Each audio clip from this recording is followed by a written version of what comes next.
What's up, guys? I'm SaltEMike, and this is your Star Citizen Week in Review for October 10th, 2022. It's CitizenCon week. There's not much more to say. We got a lot to go through.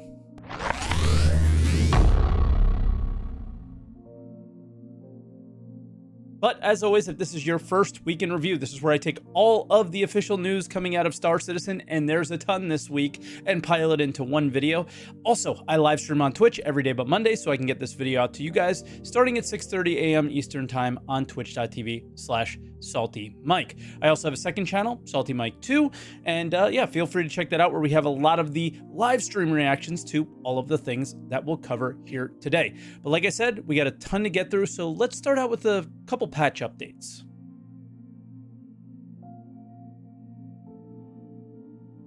And we'll start out with a patch 3.17.3 came to the live servers. It wasn't a big patch, really. It was a small update to 3.17.2 to essentially bring in the Halloween event, which we'll touch on later in other updates. But I also want to talk about a 3.18 update. The developer who works on inventories came out with a little quality of life announcement on Spectrum. We're going to have shift clicking. Shift clicking between inventories is a huge quality of life improvement. We know we're still waiting for the move all button and things like more improved stacking, but this will definitely do, at least for now. Now, we also have some big updates because CitizenCon, so let's just jump right into that.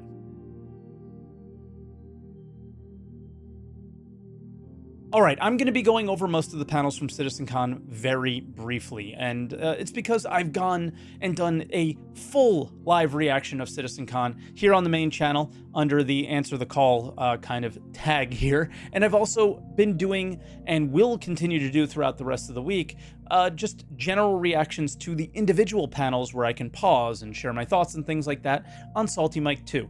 So just kind of cramming it in for the news update, I'm going to be a little bit more brief. Also, CitizenCon showed off Jared's new set for ISC, SCL, and whatever new content they plan in 2023, and it's looking really good. Now, the production quality went way up for this CitizenCon, and as always, they started out with their classic CitizenCon update, Pyro. Basically their last three CitizenCons, right? Planetary, Pyro, there isn't a ton to share here, actually. There were some cool features unique to the system, but there's, a glaring similarity with the planets in the Stanton system. And for me, it took 2 years to get to the point that we're at now for Pyro. It gives me concern and pause on the timeline for other systems throughout the development of Star Citizen. The biggest takeaway for me was clouds turning into low-laying fog in some of the planets and moons here. Then we had another panel called Design Brief, which was all about investigation missions. And this was actually a quite disappointing panel for me because for some reason, well, I was expecting something more polished here, but it really wasn't fair to the devs because, yeah, they just finished Siege. They're working on Korea. It makes sense that this would be in much more of the early stages of development. And basically they had two pitches here for investigation missions. A simple one that could scale really easily. And in the case of the investigation mission, we came up with two. So the first pitch is extremely simple, and it revolves around being able to find a definite answer, like something that is undisputable. For instance, we came up with a mission where there is a repairman that's gone missing, and you can go to his office and you can find some correspondence that will lead you to another place, which will have his like work itinerary on there, and they're all crossed off until one.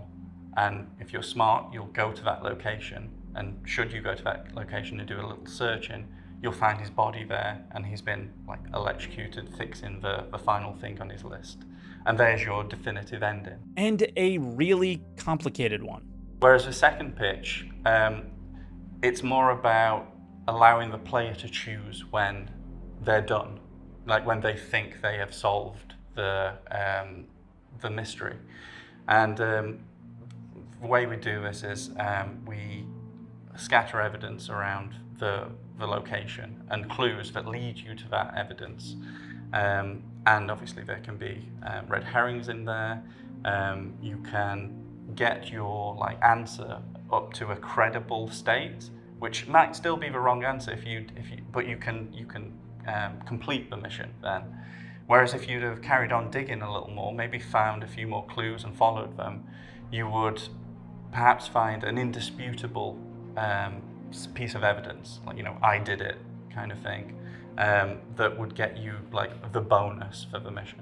And both pitches had their strengths and weaknesses. The simple pitch, we could see how easy it was to scale, and it involved less complex narrative work. But we ultimately decided to go for the second because we liked the idea of giving the player the agency to decide when they were done. They then move to prototyping, and they need to prove that they can do these types of mission at scale. And this is where the elements of the game really start to move forward. Like, they'll develop gameplay elements that improve Star Citizen as a whole, but specifically for this mission. So we're in the prototype phase with the investigation mission, which is more important than ever because it's such a complex mission, and we need to ensure that it's scalable and that other designers can make their own mysteries with it. With the pitches, we can now prototype and sort of get that gameplay feel and see which one we want to explore more for the player's experience. Some of the hardest points of this are going to be the scalability of it. An investigation at its core is a story, so the story should always be at the forefront and the focus. So the first stage of prototyping was to prove that we could make it like a mystery happen in the most restricted location we have, which was like a derelict. So this kind of interplay between the crew of it. From there, we're going to expand so that it takes into account more locations and uses all of the evidence retrieval interactions that we currently have. For instance, like, you can kill a guy and get information off him, you can find a corpse, get information off it, you can loot a box, get information off it. And then we'll be prototyping the newer ways of getting information off of things. We're looking into using the med gun to find the name and cause of death of people, and we're looking into being able to find the mobiles in an inventory and download data from it. All this is really big, especially I thought the med gun improvements, that would be really cool if they do pull that off. They also talked about working with the new Mobi-Glass and having that coming along much further. And currently, I'm not sure how well this will work with narrative missions. What do you guys think? Narrative missions in single-player games are much easier. Like, your character narrates situations like that. They don't have this advantage, so telling a story is going to be much more difficult from the first-person perspective. The next panel was the new underground bunkers, essentially, and I will not be really covering anything here in detail from this panel because it was all visual. It was absolutely stunning. But with the current experience, this was really the key takeaway from the panel for me. Maybe underneath it, there could be little nooks and crannies, maybe cargoes to the left, maybe processing to the right, or maybe technicals up above. Maybe there's elevators, so maybe there's the concept of a cargo elevator within the corridor. Maybe this ties into gameplay puzzles about how you could bring cargo in and out. Maybe as a player you're trying to steal some cargo out. There's tons of potential for how we could do puzzles. We thought this would already give tons of opportunity. It would be pretty cool for FPS combat, for opportunities there. We could maybe array upstreams. Maybe these are scanning checkpoints.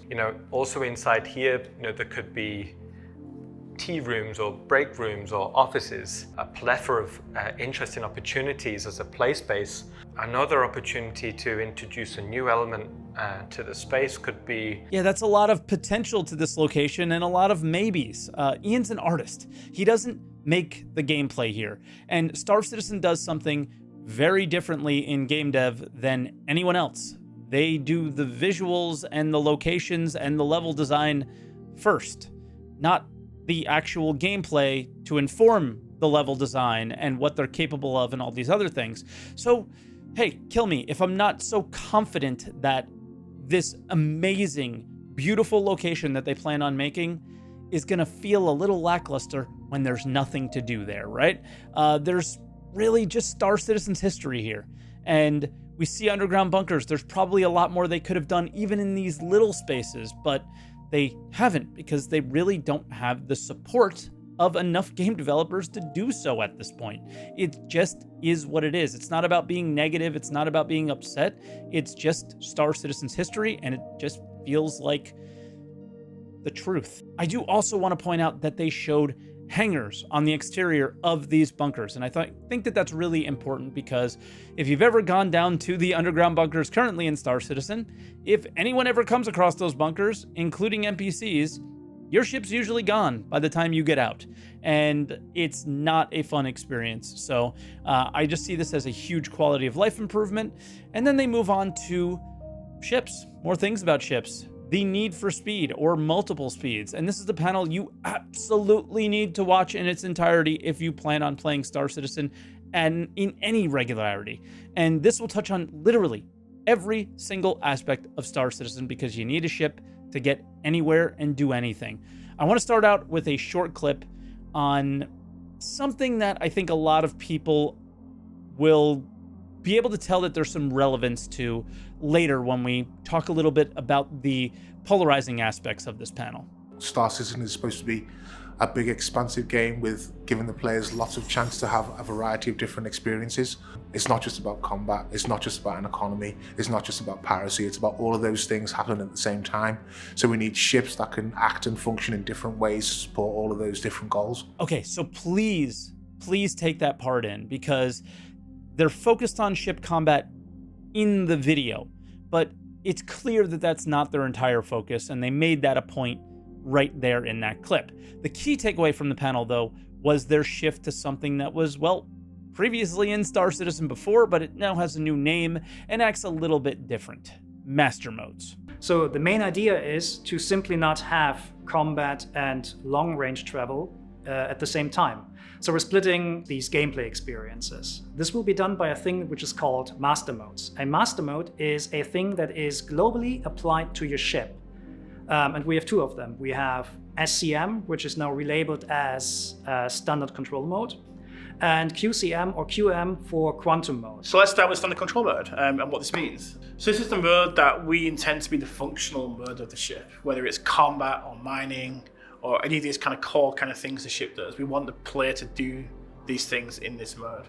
And what this does is it reduces the speed of the ship, but it also enables the shield to be turned on. And obviously the intent behind this is where you do your combat. It's where the guns are on, the missiles can be armed and fired, and all the kind of operational things the ship does operates within this mode. The speeds that you can reach in SCM are somewhat limited, somewhere between 200 and 300 meters per second, tuning pending. You can slightly exceed this by using boost, but you cannot maintain any velocity beyond that SCM limit for a longer period of time. So the SCM speeds, I think, will be a little bit more fun, a little bit more visually appealing, but I also think it's going to put a bigger focus on aiming. Maybe mouse and keyboard warriors are going to be the kings of Arena Commander like they were in the past when we were flying at slower speeds previously.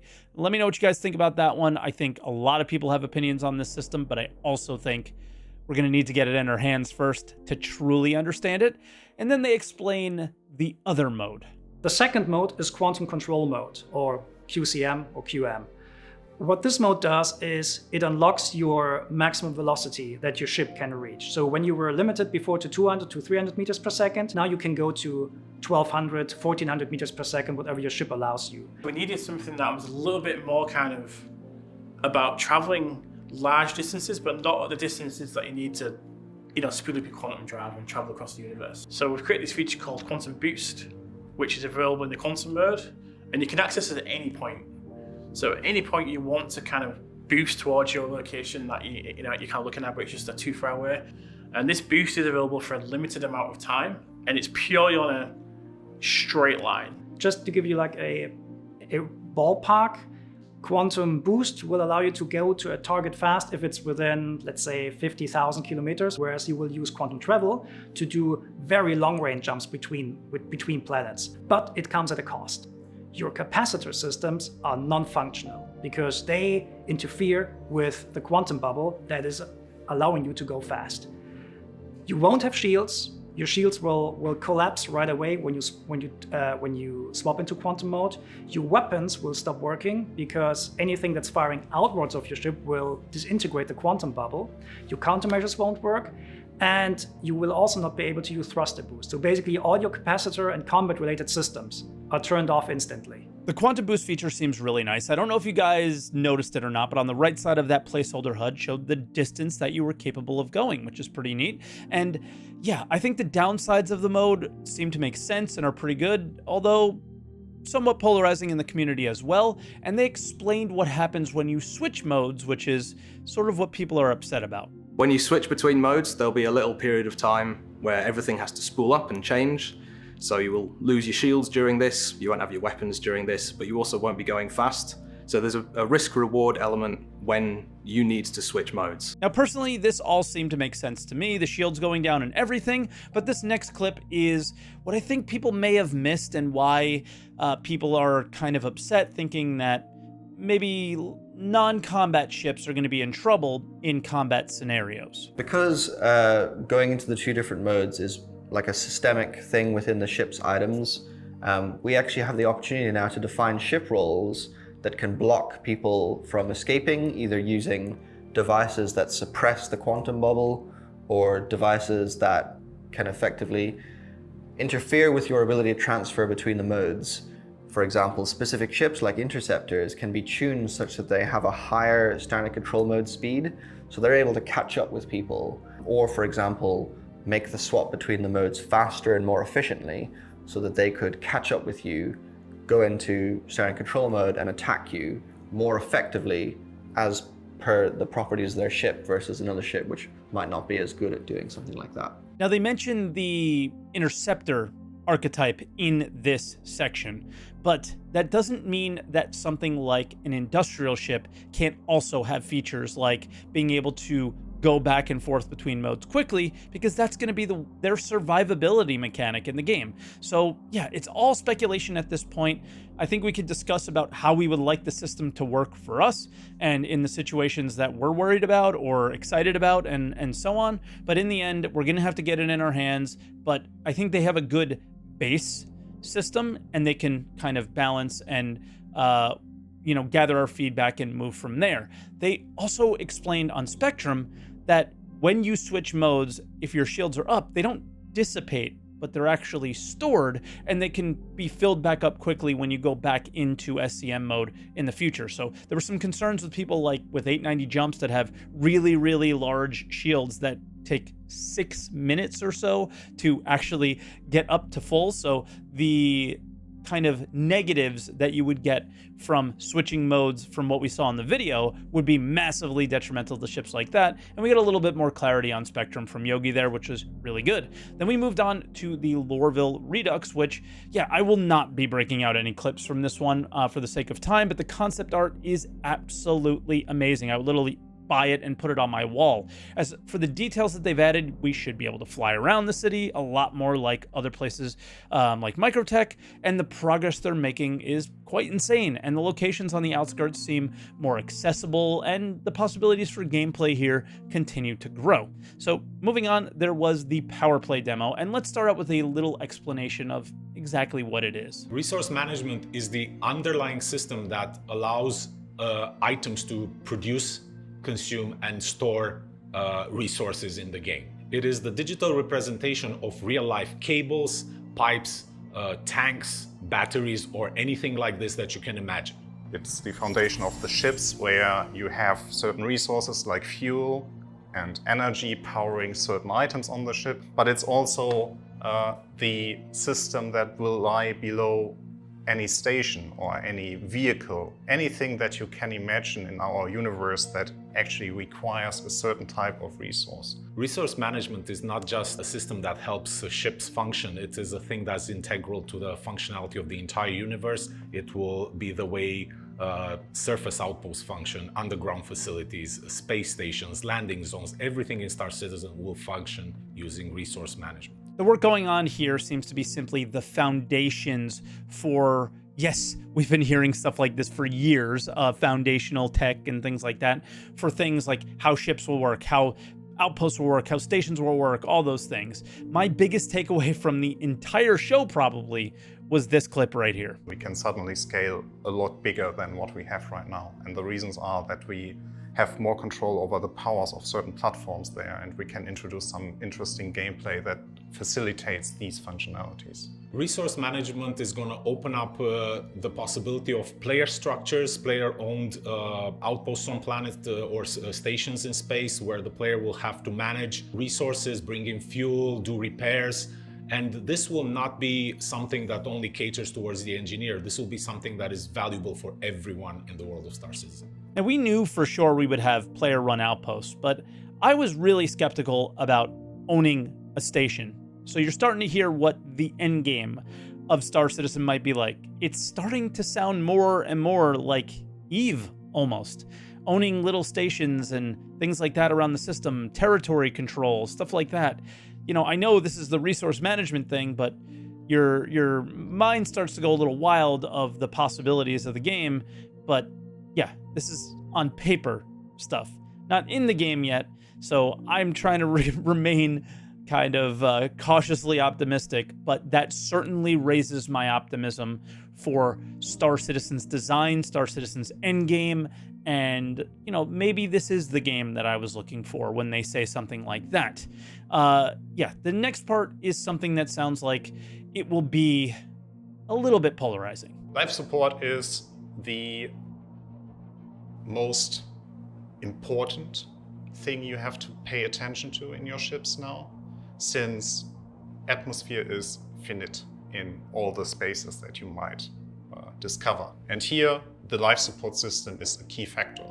Here, the life support, you have to maintain it, meaning you have to make sure that the consumables inside the life support generator are always there to make sure that it can generate breathable atmosphere for you, or the temperature is actually increased to a human livable factor, so you don't freeze to death, or you are not cooked.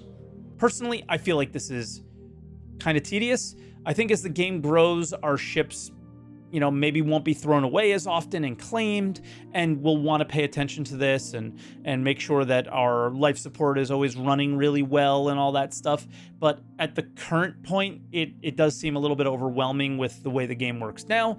But this next one I really like. With access control, we're introducing ship roles. The captain will be able to assign certain roles to each of his crewmates, and, for example, say one of the player becomes the engineer, which gives them specific access to certain controls, while the person that is the pilot will not have access to those controls.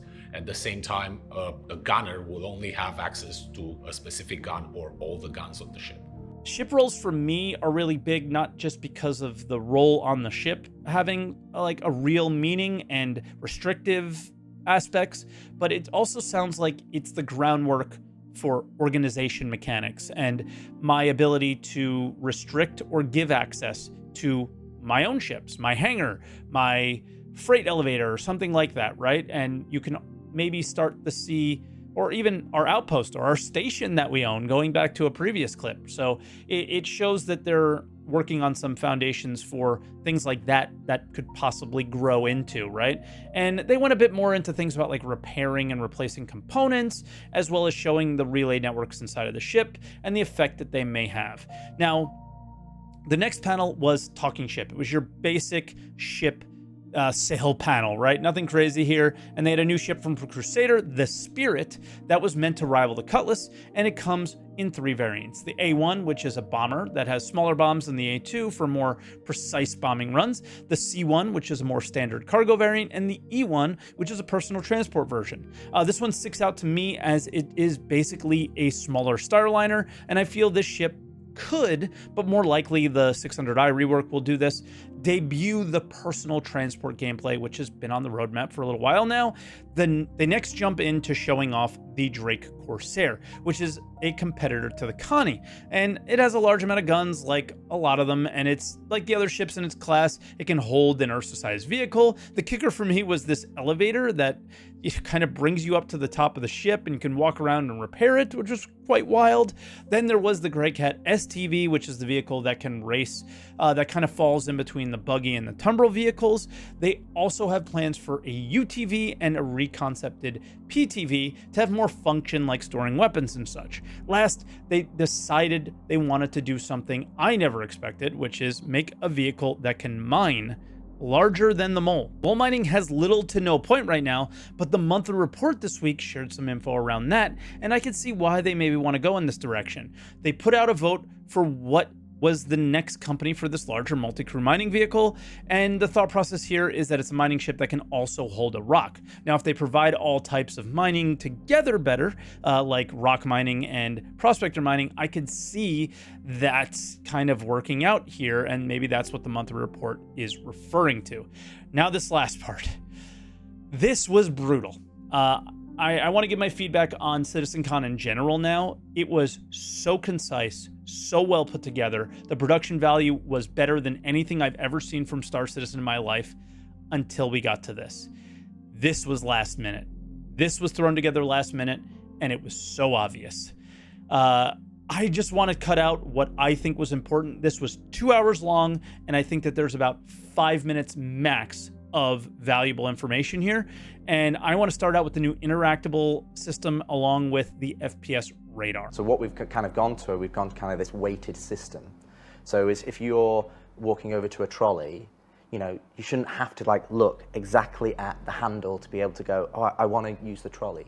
You just want to be able to go over there and the game, you go, I want to interact with the trolley, you just press F and the game should know, yeah, they want to interact with the trolley. You need to be able to just effortlessly interact with the game world, and you want it to just feel natural and immersed because you want to get involved in what you're doing in the gameplay, not have to fight the controls. And then on the other side of things, which is FPS radar and scanning, it's actually kind of being split into kind of a twofold. The first area is kind of what we're calling kind of like a quick scan, and that is kind of just for your local environment, and everything will then be tagged as you look at it, and it's giving me that information. So right now it's just giving you the basic high-level information in terms of the names and things, but you will also have more detailed information depending on, you know, contextually what the item is. And what you're seeing here is part of the player interaction system, so you can just, even though that's kind of a complex area, there's lots of little things that you can interact with, but you're getting confidence of, oh cool, I can grab that, or I can use the data pad. And you're not having to go into interact mode, you're not having to be driven by the cursor. You can go in and just press F or interact with it. And you know, you've probably seen this in plenty of AAA games, but they don't have the detail and at scale that we do. So we wanted to make sure that that system is really robust. So far, it looks great. I like the table full of items, but I also feel like it was a little bit clunky trying to get through those items and pick the one out that they were even trying to in the video. But then they go a little bit deeper into the scanning mechanics. And then we've got the other side of things, which is radar and scanning, which is what we're calling like a charged scan wave, where it's the same system, you're holding down the scan button and that's pinging out across wider areas. And that's a bit more, because that's more gameplay pervasive, that's something that's going to be more of a risk reward. So that's like, okay, I'm giving my location away, but they're also, so they may or may not, you know that they've been scanned. If it's a player, they absolutely will be. So what you're seeing here is that he's going to do a scan wave in a moment. Essentially what you'll see is that it's now penetrating through the walls, and now you can start to see the slavers that are in this environment. Now these slavers don't necessarily have a radar and scanner, so they're not able to pick you up. So what will happen is when you do a scan wave or a charged scan wave, your signatures will basically skyrocket. So that's what will give you away to other people. So in the PvP environment, you're only getting, you know, it's a big risk. If you want to do it, but you're giving away your location. I think we're going to need to see more of this in the future to know how useful it is. But the takeaway from this is that they're not trying to reinvent the wheel. They're taking mechanics from other games. And yeah, just that are tried and true and just using them. Next up is the new push and pull EVA mechanics, and they start out with the Superman pose and then show you how they will sort of connect to collision and then pull yourself around, and then you can also push off. They show bracing a fall along with some really neat animations for your player movements. They also showed more vaulting, ladder, and mounting improvement, which still look incredibly clunky, but also night and day from our current situation. Then we have what they're calling hover trolleys, but the example they use is like a slaver pod that you would put somebody in to show the improvements to physicalize cargo and how we'll interact with it. Basically, we'll be putting cargo boxes on something like this. And then we get a more detailed discussion around quantum mode and sharing ideas about the HUD, where they plan to have much less cluttered HUDs and only provide the information you need when you need it. I've heard this before, but we don't really have that working out yet, none of which is represented in the video either. They were just kind of casually talking about it. And then there's like a little Easter egg where they showed an asteroid base, which is really cool. And next was a little demo on the minimap where they showed the inside of an Idris with a lot more detail, but it's basically functioning like a map from any other game, so nothing really groundbreaking here. Same thing with the AI searching for you. This all seems very standard, but I would imagine most of you are generally happy to see them working on things that just make sense. And then the last thing was a brief look at building blocks improvements to the Mobi-Glass. I don't think this has changed much, but I think it should make developing with it easier. And I lied. This wasn't the last thing. Then they hit us with this. Let's start with one that might be surprising to some. Most people maybe not, they won't know about it. We haven't done a lot of talking about it in the past. Skills. There's what can you tell us about skills in Squadron 42? So skills, it's not just Squadron 42, it will be Star Citizen as well. So we've split them up into kind of two areas. One is physical attributes. So we have 4 physical attributes such as strength, agility, endurance, and fitness. And then we have techniques, which is kind of like whether it's takedowns or traversal. So if you look at the physical attributes, what we have, essentially we're going to have a skill system that you can go, and the way that you play the game will dictate how you level up these particular skills. So if you're constantly carrying boxes, you may get stronger, so you can actually lift stronger things. But getting stronger doesn't just allow you to lift heavier boxes, but it also means that your equip load that you can carry in your inventory is higher. That weight doesn't affect you as much, so you can sprint further because it's not affecting your stamina as much. All right, and he goes on with more obvious examples of how you can raise skills, but then he said something where pilots may black out less by flying their ship a lot. And that was really polarizing in the community, I noticed. What do you guys think about it?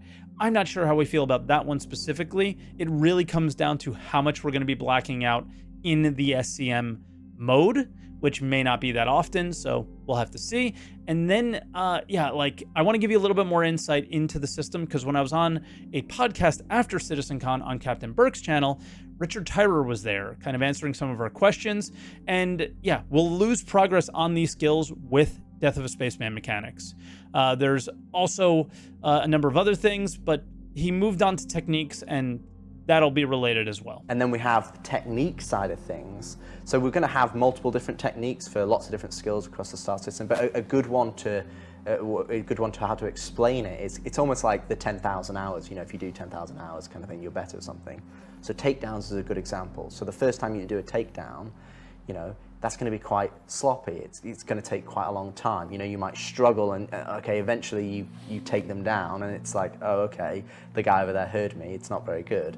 And after a certain amount of time that you practice at them, more takedowns you do, the better you'll get better. So then they'll change different animations. So now you'll unlock a different animation where it's smoother. Steve Bender is very looking forward to doing all the versions of takedown from sloppy to super killer pro. Now, I think techniques are much cooler and make more sense in this system. The more you do something, the more variety you will be able to do it at, the more proficient you would be at it and stuff. So it kind of gives better examples of what they're trying to go for rather than calling it a skill system, which I think was a really bad naming scheme. What's new for Star Citizen? Richard Tyrer also mentioned here that you won't learn new techniques from like an NPC, you'll just gradually get better and come up with new ones, essentially. I did the best I could here, guys. Let me know how I did with the breakdown of the Richard Tyrer and CR conversation. It was brutal to get through. Let me know how I did with the entire CitizenCon breakdown. Obviously, this video is coming out late, so make sure you put up a really big like on this video because it took a lot out of me today.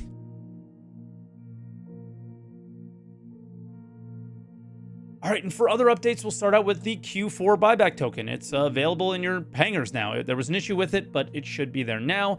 We had a lore post, which is all about lore CitizenCon, like CitizenCon in lore, so link in the description if you're into that. October subscriber promo is more plushies, the entire Cutlass lineup this time. $10 subs get the Cutlass Black, $20 subs get the red, and any subscriber can buy the blue or steel on the website. Then we went into Halloween, and yeah, I talked a lot about this on my second channel. They are putting in masks that we earned in previous Halloween events on the loot table, but not at bunkers or in derelicts, everywhere else that you can find loot, basically. This was not the best choice, I don't think, but again, my thoughts are on SaltEMike too. Of course, the bear helmets are not in the loot table. You're gonna have to buy those on the website, which is also something I'm not very pleased with this event. If you're going to do the same thing you've done with subscriber items, put them on the loot table. It seems a little disingenuous. They also offered a ton of my favorite skins to date, the ghoulish green ones. I already picked up a couple with some store credits that I had laying around. Then they're running their usual contests, the pumpkin carving and screenshot contest. And lastly, the sneak peek. It's not much of a sneak peek. It's just another look at the Correa rework. And guys, that'll do it for today's video. I hope I was clear. I hope I was concise. I hope this is not too long. I'm hoping it's like under 40 minutes, so we'll have to see. But thank you so much for watching. Make sure you hit that like button. Make sure you subscribe. Make sure you leave a comment. These take a lot to put together, and all of your interactions on these videos are super helpful. Thank you again for watching, and I'll see you guys in the next one.